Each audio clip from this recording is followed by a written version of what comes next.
This podcast is supported by Leavenworth Summer Theater, a community-powered regional professional theater company that has been bringing together both local and traveling talent for 31 years. Located in the heart of Washington's Bavarian Village, LST brings world-class productions to the Cascade Mountains, welcoming around 20,000 guests to their performances each summer, while fostering artistic excellence and celebrating the unique spirit of our mountain community. From Broadway classics to contemporary works, they've been creating unforgettable experiences that bring people together one story at a time. Learn more about LST at leavenworthsummertheater.org. Opening nightclub. We're not opening a nightclub. It's the opening nightclub. We can't wait to watch an opening night show, because on opening night we always go with our opening night club. Opening night club.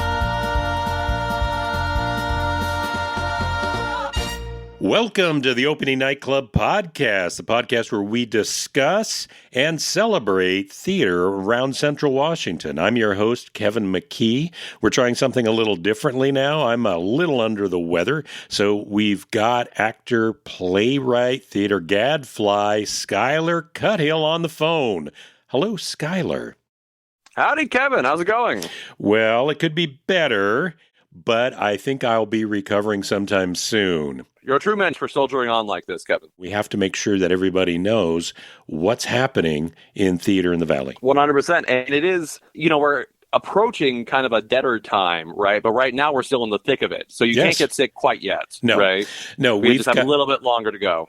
I think this is our second week with 2 opening nights. Yes. Very theater dense. And bizarrely enough, they are both Shakespearean comedies. Not only are they both Shakespearean comedies, but they opened on the same week, and they both feature twins heavily. They are twinned shows. It's bizarre. They're twin shows, and both of them are basically open for one weekend. So unless you're going out to the Grunwald Guild in Plain, you won't be able to see Twelfth Night, and you won't be able to see Short Shakes.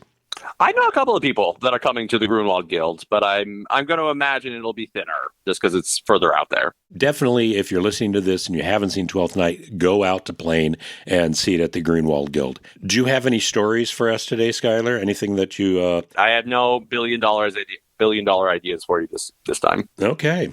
Well, yeah, I don't know that I've got any funny stories. I was down at the Riverside Playhouse multiple times to work with Short Shakes and work on our new building, which we're getting. Yes, the annex for the Riverside Playhouse Music Theater. If you haven't heard the tag at the beginning of some of these podcasts that we are raising money to purchase the building and upgrade everything around it, the parking lot is basically finished. So we have a brand new parking lot with lines and trees, and they're still getting the street lights hooked up, but we should have a fully functioning parking lot. It's going to be like a whole neighborhood down there with the trees and the complex down there.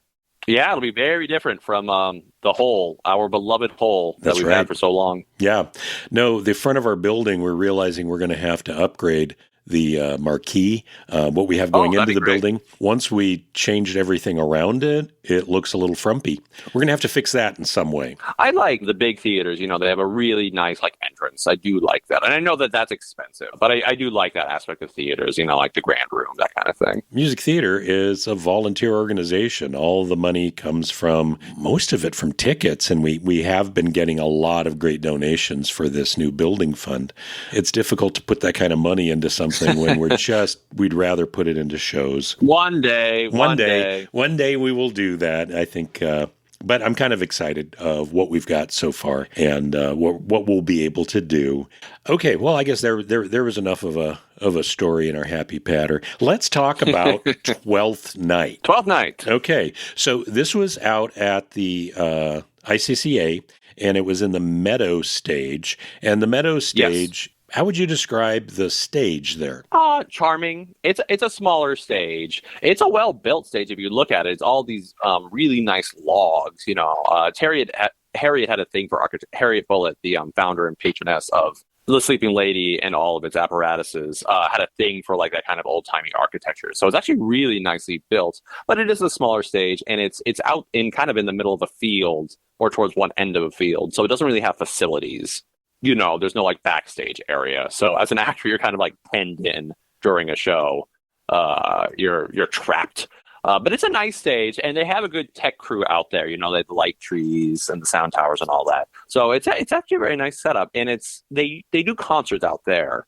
And I actually met J.J. Hernandez about 10, 12 years ago at this point, doing Shakespeare on the Meadow stage, very funnily enough. So it's come full circle, Kevin. Yes. We're doing Shakespeare again at the Meadow stage. Yes. Yes. And I don't know if there's people out there who don't understand the appeal of Shakespeare in the park, but that is something that, most cities that are doing theater will have somebody doing Shakespeare outside in the park during the summer. Yeah, you can get, Shakespeare, there's no licensing fees because he lived 400 years ago, right? And, the costumes are often kind of around. Those are kind of like stock costumes. And you can do them without a lot of staging. So Shakespeare is very, very attractive if you are starting a new theater company and don't have a lot of grant money in the bank, such as Third Job Theater's situation. It's also nice because there's a lot of people that really enjoy being in Shakespeare shows. So you might get people that are very familiar with the script and might have already played the roles before. One of our cast, Pete Kapler, right, he is a Shakespeare guy, right? So he came in with all this, background knowledge. And John O'Gwyn, who directed it, is the same. He was the dramaturg, right? So he's ready to explain what all the archaic expressions meant to us. You mentioned Pete. What a standout performer. He was just on point all the way through. He was consistent in accent and energy, and his movements were precise without feeling like he was trying to hit marks or anything. No, Pete was the guy.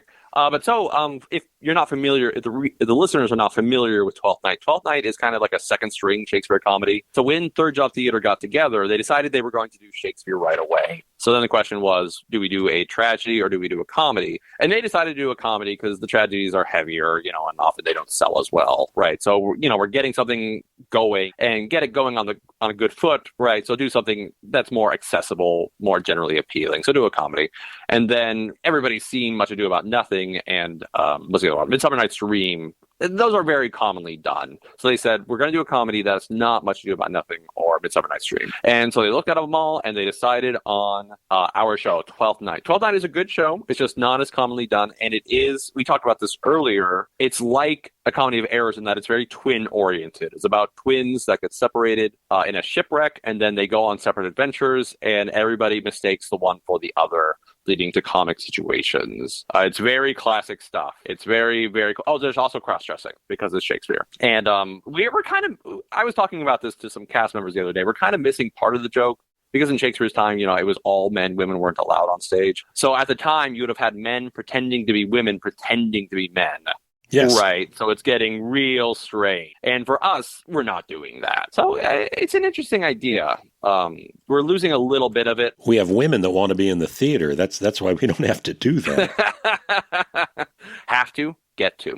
Get to, that's right. No, it would be a nightmare. Often, we've talked about this, the women are better than the men in terms of the theatrical pursuit. So it would be a nightmare to say, no women in this show. That's why nobody does 1776 anymore. Right. You simply wouldn't be able to do it. Right. There's just no chance we're going to get that many good men. But it's just an interesting, historical angle to the performance. Right. But Twelfth Night is a very funny show, twin-oriented. And I was in it. I was Sir Andrew Aguchi, who is a rich guy who is being taken advantage of ruthlessly by Pete Kapler's character. Both you and Pete had a dance number in Twelfth Night. Yes, my dance background, my 6 years in ballet, finally were useful. I was able to grunge on stage. And you were fantastic as Andrew Aguchi. And Thank you. Yes, you were very pompous, and we were ready for you to be knocked down, which you were literally. Yeah, I fall down twice in the show. Pete Kapler falls down once, I fall down twice. I don't know if anybody else falls down. You didn't fall down, you got knocked down. I faint and I get knocked down. So Sebastian knocks you down, right? Yeah, we're the knockabout chums of Twelfth Night. It wasn't until you mentioned it, but yes, both the Twelfth Night and Comedy of Errors, you've got twins that were separated. Specifically by a shipwreck. By a shipwreck. Yes, that Yes. they were separated by a shipwreck, and I guess in one they grew up in different towns. The play is supposed to take place over the course of 3 months. Yeah, so they wind up in different places in the same region, and they gradually just wander into each other. Yeah, and I looked it up. So Twelfth Night is from 1601, and Comedy of Errors is from 1595. Shakespeare wrote Comedy of Errors, and 6 years later, he's like, let's do it again. And I have to assume that he had twins in his company. That's why it keeps happening. That in the Globe or whatnot back in the day, they had twins. So he was like, what can I do with what I've got? What I've got, twins. Let's do this. Well, the twins in this one were Viola and Sebastian, played by Grace Camp and Dylan Clare. And they're fraternal twins in this one. However, the weird thing is Viola spends nearly the entire time playing a woman who's dressed as a man, who's trying to get everybody to accept her as a man, and actually has Olivia fall in love with her as a man, which back in the day, that would mean it's a guy playing a woman who's dressed as a man. Yeah, there are angles to it that we're not getting. Yeah, and then you have a man playing a woman falling in love with a man playing a woman playing a man. Exactly. Yeah, this is getting dense, right? So that's what our forefathers were getting a huge kick out of at the Globe Theater in 1601. That's right. They're like, hell yeah, this is the funniest thing. And it is. It's darn funny. It's darn funny. So we had Viola and Sebastian, who were twins. And of course, at some point, because Viola's dressed as a boy, they are mistaken for each other, which kind of brings the farce side of this out. And as they go through the script, we're going to see them fall into different mishaps. And I think that's where a lot of the comedy's coming in. Yeah. There's also a comic node of Pete Kapler's character just being an awful disaster artist or what have you, a moving catastrophe, and trying to get as much money and drink out of everybody around him. And there's a jester. It's for a light comedy. It's pretty dense. There's a lot going on in it. One of the subplots on this was that Sir Toby, Maria, and the jester seemed to be horrible to the people around them. Yeah. No, so the show has a famous, quote, villain, unquote, the character of Malvolio. And Malvolio is a villain because he's the steward of the property, and he tells them they need to knock it off because they're too loud at night because they get drunk all the time. So Malvolio is right. He is absolutely right. And these three other characters, they choose to just ruin this guy's life because he upset them. He gets thrown in prison. They lead an inquisition against him and get him branded a lunatic because he told them to knock it off at 2 a.m. And then they dress up a jester as a priest and have the jester make fun of him in prison. Yes, they impersonate a priest to persecute this guy even further. And then it seems like you're a friend of them at some level, but they set you up to get into a fight with Viola, and of course then you get into a fight with Sebastian, and he cleans your clock. It's an interesting aspect to it because the Pete character, Sir Toby Belch, is very vocal about planning to utilize my character for all the money he can, and that he doesn't care about me. But also they do seem to be friends at some level because they both love getting drunk and going on adventures. So I don't know. That's part of the interesting characterization of the show is to what degree are Toby and Andrew Aguchique friends, and to what degree is he just using them? In real life, it's complicated sometimes. It sometimes is complicated. They're definitely drinking buddies. Yeah, they're both good timing men. I do want to talk about the rest of the cast. We had J.J. Hernandez as Orsinio, who seems to be loving The Cure. Is that what we were listening to? That was absolutely what he was going for. Yes. Very heavy makeup. The Orsino character is very, very lovesick. And all he does in the show is complain about women. And so that was J.J. Hernandez's inspiration was, yes, this will be a Cure-loving goth dude. He was mooning over a love he couldn't have. You know, that feel. Am I right, folks? Am I right, fellas? All of the feels.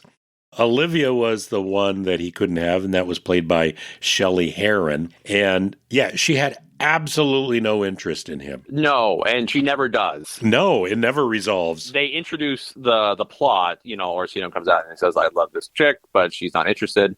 And she comes on and she's just immediately like, get out of my face. I do not want to talk to you. I have zero, there's just like nothing there as far as we can tell.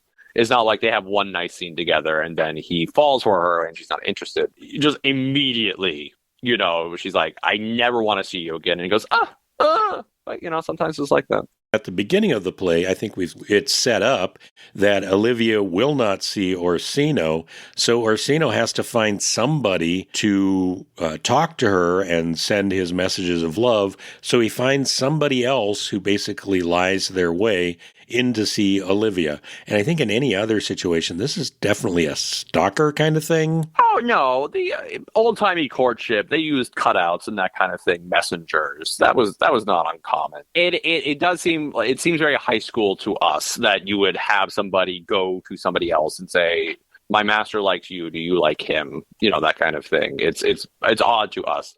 But back in the day with courtship as it was, that was not uncommon. That you would have messengers running letters between lovers because they couldn't be seen together, that kind of thing. So it kind of set up the main love triangle for this show. That Viola, who's playing, what was Viola's guy name? Her disguised name is Cesario. Yeah. So Viola playing Cesario. Viola falls in love with Orsino. Orsino is in love with Olivia. And then as Viola goes to give her mail message to Olivia, Olivia falls in love with Viola as Cesario. So boom, there's our whole love triangle. And then we have to wait for that one to play itself out. That's the show. That is the show. We have Tara Sokol playing Malvolio, who's the steward. And the madly used Malvolio. Yes. Tara also played, I think I was talking to you about this earlier. It was a little confusing. So she plays the sea captain as a guy. Okay. And then she also played later the priest as a guy. And she was playing Malvolio, who's normally a guy, but she played Malvolio as female. So this was a female playing a female. Malvolio was also in love with Olivia. Yes, everybody's heart melts for Olivia except for the one person that she loves. Viola. But again, that's how it is sometimes. That is how it is. Yeah. And so, of course, because Viola has a twin, everything works out well because her twin Sebastian, played by Dylan Clare, can fall in love with Olivia and does. He kind of just goes along with it. Like, she bumps into him and he's like, oh, hey. And she goes, will you marry me? I'm very rich. And he goes, oh, yeah. Yeah. And, that would solve, if only that would solve so many of my problems, Kevin McKee. If a wealthy woman would say, Skyler Cuthill. Yeah, in the street, would just bump into me. Right. That's my plan B. If Humans: A Brief Primer doesn't make me $1 billion in royalties, that's plan B, is a very wealthy woman will suddenly love me. Wow. Okay. You got to have plans. You got to have backups, You do not want to see plan C. No. Okay, I'm going to keep going through our people. We've got Lane Knipfer, who we saw last in the director's showcase in the Zoo Story, acting opposite of Clint, and he is Antonio. And, okay, here's a question. Was Antonio in love with Sebastian? The text seems to suggest so, and I think if you wanted to play it that way, you could. And so, on the one hand, I hate when, media types or whatever go, okay, there's two men who are friends. That means they're gay. But the text does seem to suggest it because Antonio is so over the top devoted to Sebastian. And when they're like dragging him away at the end, he's like crying and he's going, I have devoted both my days and all my evenings and my nights to this man. And it's like, oh, his nights, you say. I don't know. And, Shakespeare did write, sonnets about like men loving other men. So this isn't crazy. The text seems to suggest it, that there's something else going on there. But Sebastian instantly sells out his dude for a wealthy woman because, Very quickly. And Sebastian and Antonio, most of their scenes, they seem very melancholy men, as well as Orsino. But you don't see that level of mooning in current theater with the men. That's generally a female. They'll have women mooning over people, but not the men so much. And Orsino's dialogue is also funny on that point because he specifically says that women cannot really fall in love. Their hearts are not big enough for it. Only men can feel romantic emotions, which is very contrary to modern wisdom, right? But I'm with it. Yeah. But that feels like we're moving into a gay subplot there. it Just once you said it that way, yeah. No, that's it. And then you have the very weird scene where Orsino is advising Cesario about the kind of woman he should marry, right? Yeah. With Cesario being, a woman playing a man. It's an odd show, but that's what makes it fun. Yeah, it was a lot of fun. Rebecca Hargrove was playing Maria. Really a great comic role for Rebecca, and she and Toby Belch by the end, and Festa. Yes, the Jester Festa. Played by Alex Valderrama Noviello, who was great. The three of them were very funny, and Alex was singing. He was the jester, and he had songs, and he's got a great voice. He was fantastic as the jester. I think he's either from California or he spent a long time there. That he actually had done quite a bit of Shakespeare. He did Youth Shakespeare and then Shakespeare in the Park. So he is also a Shakespeare guy. And Rebecca Hargrove, we saw her as Mrs. Banks last year. Yeah, in the Stage Kids production of Mary Poppins that we saw, because it had Rachel Powers and Marcus in it, right? Marcus Wolf. She was Mrs. Banks. She did a good job. I can't wait to see more. Yeah. No, Rebecca was very into it. Rebecca was eager to talk about, next year, what's going to happen, that kind of thing. So, yeah, God willing, we will do it again. Yeah. No, it was a great show. And it got a little windy out there and a little cold. Next year, I'm hoping we will have socks for the mics. That would be on my list. I was mentioning the stage just because the stage by itself is really more of a shelter with a back. And so you guys had to put up muslin or something on the sides to kind of create sides, which were used very efficiently when you guys were peeking through the sides and making comments. That was funny. But because of the wind, they were flapping everywhere. It was a bit of a problem that night. Yeah, well, we've had an unusually windy year here. Normally, it's just dead this time of year. So that, that's just kind of unfortunate. Let's move on to Comedy of Errors. Short Shakespearean's Comedy of Errors. It was playing down at the Riverside Playhouse. Short Shakes is part of music theater, has been for the past, 10 years or so. And we had an enormous cast, 50 kids. I don't know how many kids there was. And I saw it on opening night, had several members of the opening night club there. If you remember from last week, I said I would. And so thank you for those who attended. And then you were able to see it the following night because for some reason you did not have rehearsal the day before you opened. Yeah, that is an old Henry Heddick thing. I don't know if he invented it or he took it from somewhere else, but often in old Henry shows, which is where I and JJ Hernandez met, again, back in the day, he always gave off the night before opening. The idea was that the actors are generally being pushed pretty hard during Hell Week, that kind of thing, and give them a night to calm down, relax, go to bed early. And I don't know how effective it is. I am grateful for it as a human, but as an actor, I'm not sure. But it definitely did help me personally out a lot to have that evening off. And it gave you a chance to see the Short Shakes Comedy of Errors. Yeah, which was great. Which I don't know that you would have been able to do that otherwise. I could have seen the matinee on Saturday. Oh, there you go. Okay, there was a matinee on Saturday. So this was another Comedy of Errors. It is another show with twins, and it's a Shakespeare comedy that is leaning towards a farce just because it's so many misconnections and mistaken identities throughout this one. In this one, there was actually two sets of twins who were separated at birth and go off to different towns and grow up separately. We had two Antipholuses and we had two Dromios. Yes, not only are they twins, but the twins each have a slave who is a twin, and then they all have the same name. Both sets of twins have the same name. And then they wind up in the same town together, and then by the craziest set of coincidences, every time somebody wants one of them, they get the other one. Exactly. Every time. Never once do they get the right guy. That is the plot. This play really does stretch the suspension of disbelief that's required to go to theater, just because the basic tenets of the story. It is so thin. It is so insanely thin that one of the Antipholuses is a really solid businessman, and the other Antipholus is a good timing guy, and he just shows up, and people just start bringing him money and things, and he goes, oh, hell yeah. Oh, hell yeah. And it ruins the other Antipholus's life, you know, that all this stuff is getting abducted, and he cannot figure out why. And nobody can, because they swear that they're giving it to him, right? And it's an absolutely strange credulity that nobody can put this together or, understand that these two men they look the same, but they have such wildly differing personalities. Yes. Nobody is suspect of that a whit. But no, it's a funny, silly show. The weird thing is that Antipholus of Ephesus, his wife doesn't notice when he's replaced by the other guy. Yeah. He doesn't seem to know her, and then he starts immediately hitting on her sister. Yeah. And again, she doesn't suspect a thing. She just goes, "Why are you doing this?" There's no greater effort expended than to complain. So we have to point out that Antipholus, both of them, are played by actual twins in this show.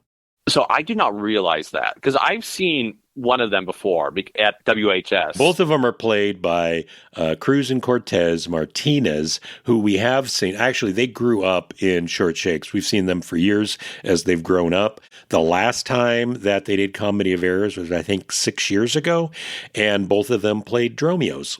Yeah, I was talking to Rowan, and he told me that because Rowan was one of the Antipholuses when that happened. Yes. Because Rowan used to do Short Shakes. I think with Mason Atwood. The funny story is that I did not realize they were twins. I had seen one of them because he was the male lead in Anything Goes, and he was one of the primaries in Spelling Bee. And I did not realize there was a twin in the mix, right? So the first one comes on and then goes off, and then the other one came on, and I was like, oh, they're going to work this guy really hard. He's going to be like 90% of the show if he's playing both twins. And then they both came out at the end. I went, oh, I couldn't believe it. It was kind of awesome and a little weird, almost like watching CGI, because they really, truly are identical twins. They look, I was going to say they look identical. They're doing their hair the same. They had a great outfit that I'm sure Kelly Atwood put together, the director and lead costumer. Identical costumes. And at the end, you don't see both of them on stage. You don't see them together until the very end of the show. Yeah, no, I just couldn't believe it. I was like, oh my gosh, thank God they didn't make one guy memorize all of that, because these are big characters, right? These are the leads. But yeah, one of them has a camera, right? And that's how you tell the difference between the two of them. Initially, one of them came in this year with a mustache, which would have kept them apart. But that's a little harder to explain. Why do you have a mustache and why don't you now? Well, our show had a 5-foot-tall woman and a 6-foot-tall man playing identical twins. That's true. That nobody can tell the difference between. Yeah. So a mustache would not be so bad. But yeah, no, they looked exactly the same. So it was a great effect. I was kind of frustrated watching it. I was like, how can we compete with this? This isn't fair. They actually have twins, But yeah, no, it was a great show. I really enjoyed it. I thought everyone did a great job. Kate Devereaux was one of the Dromios, and Kate, friend of the pod. Love that dude. Cruz and Cortez were fantastic, and I don't know how you can get better than having actual twins. Both of them are experienced actors. The Dromios, really the main roles here are the Antipholuses and the Dromios. Those are the ones that we see the most. And the Dromios were played by Finnegan Flavin and Kay Devereaux. And I think we've seen both of them have come up in this system in Short Shakes. Kate Devereaux has turned into maybe the strongest high school actor that we've seen in the last year. He's just done amazing work. He was great in here as Dromio. We last saw him in Romeo and Juliet. If you know Romeo and Juliet, that's a big character because he has this really dramatic speech. The big plague on both your houses speech is a showstopper, right? So it's kind of a highlight. It's a great role because he's only in half the show, and he has this huge, really famous speech. So just wonderful, wonderful role. And he killed it. He was great. And he was also playing against type in that role. We saw him in Willy Wonka, which I think he's more towards the physical comedy, lanky comic. And of course, he wasn't in Romeo and Juliet, and I think he killed it there. And so he was great as Dromio here. He's been in the show before. He had been, I think this is his 12th Short Shakes show. He started before he was in school, started at like 4 years old. And so I'm sure he's probably done this multiple times. I'm sure he's done this because there is a 5-year cycle of shows in Short Shakes. So he probably, maybe his first year, he was there as a pincher or something. Yeah, or the Goldsmith. I love the Goldsmith. Okay, I did love Balthazar, which was Herbie Pfluger, Ashley Pfluger's son, and Ashley's been in a lot of shows. And she's got 4 kids now, and I think all of them were in this show. And I think the youngest is just baby and got carried onto the stage. Was the girl. Yes. So anyhow, Herbie had an actual monologue where he got on stage, and I think he's 5, 6. He was able to deliver his monologue. And at least the night I was there on opening night, he got a round of applause when he finished his line. The Goldsmith was Angelo. Who was, if you have the program in front of you, who was Angelo? It'd be Sidney Samara. All right, I loved you. I thought you were great. I thought you were really, really funny. Your delivery was just dynamite. Yeah, no, we had a lot of standout performances because you get so many kids on stage, and from being backstage, a lot of these roles are wranglers for younger kids. So we had the nuns. And so we had to have a lead nun. We had the pinchers, which, I mean, each one of these, we've probably got a dozen of them. And so we had to have the lead pincher. And then we had the sirens, and we needed to have a courtesan. So each one of them, and in the second act, I think everybody gets a dance number. The nuns come out and they have a tap dance number. The courtesan and sirens come out and do Pink Pony Club, which seems very modern and a little, they're pushing the edge for children's theater with Pink Pony Club, but it was done really well. The vocals were great. It was great. Yeah. They also did Will Coleman from Cabaret, which is also a little bit risque, but at least is, more thematic, right? Because it's musical theater. Yeah, no, it's good training for future Liesels, being the captain of the kids. Yes. Right, being the kid wrangler.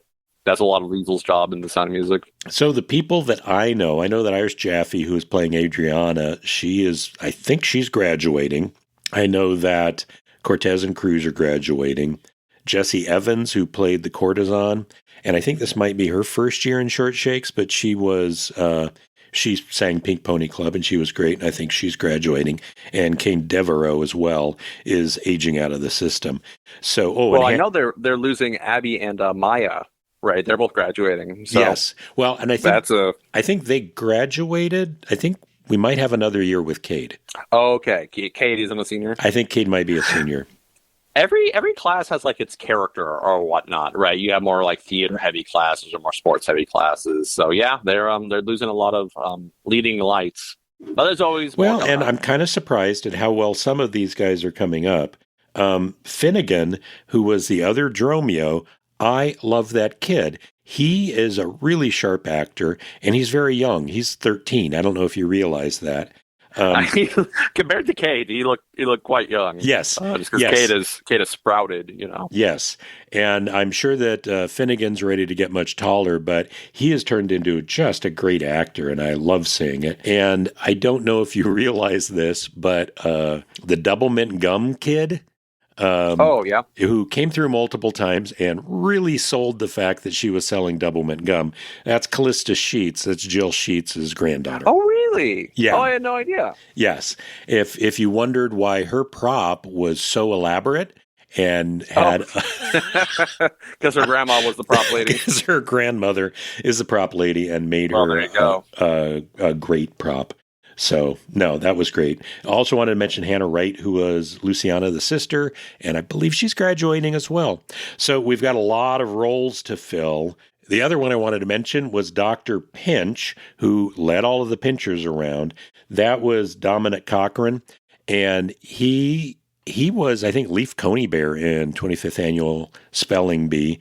He has been playing kind of spacey characters and was just a great actor, but he did spend a lot of time leading the pinchers on and off. He was leading the spell over the two... Yes, which I assume was added, right? He dispossesses them. Yes, he dispossesses them, and then it goes into a musical number.